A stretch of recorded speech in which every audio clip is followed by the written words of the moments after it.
So here's my final review of an Acolyte figure. I kind of hope we get the Stranger. It's a couple other, well, I know we're getting a few more, but the Stranger seems definitely needed. But I know some people didn't care for the series doll.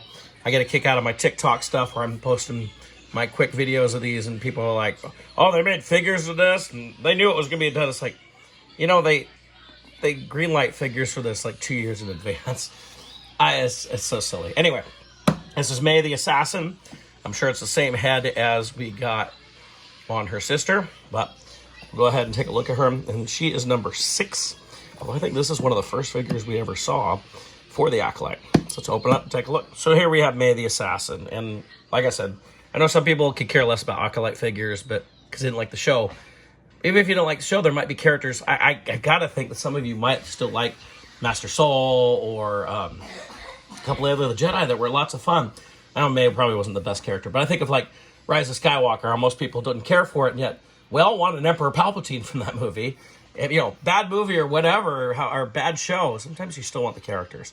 So this is May. It's a really well done figure. Lots of new sculpting going on here. She has the cloth robe and the hood, as you can see, works really well. And you can take it down, see her hair, a couple tones there in the hair. Nice detail on the belt there.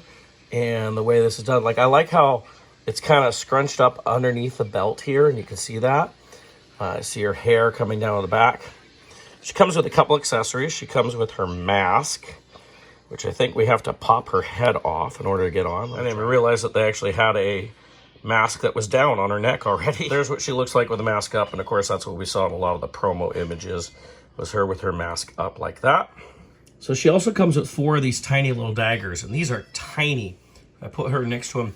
They almost look like 3 3/4 inch accessories. In fact, they remind me of the daggers that came with some of the thuggy priests and stuff I got with the 08 Indiana Jones line, which is 3 3/4. They are tiny, and my biggest problem is we've got 4. She's only got 2 hands. As far as I can tell, there's no place to store any of these on her. So talk about easily lost. She does hold her daggers really well, and in fact, you can have multiple daggers in one hand, which is pretty nice.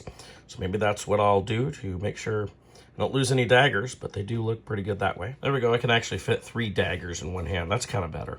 So like the show or not, I think it's a really nice figure. I'll admit, I did not care much for the character of May in the show at all. She was kind of blah. But this is a really cool figure.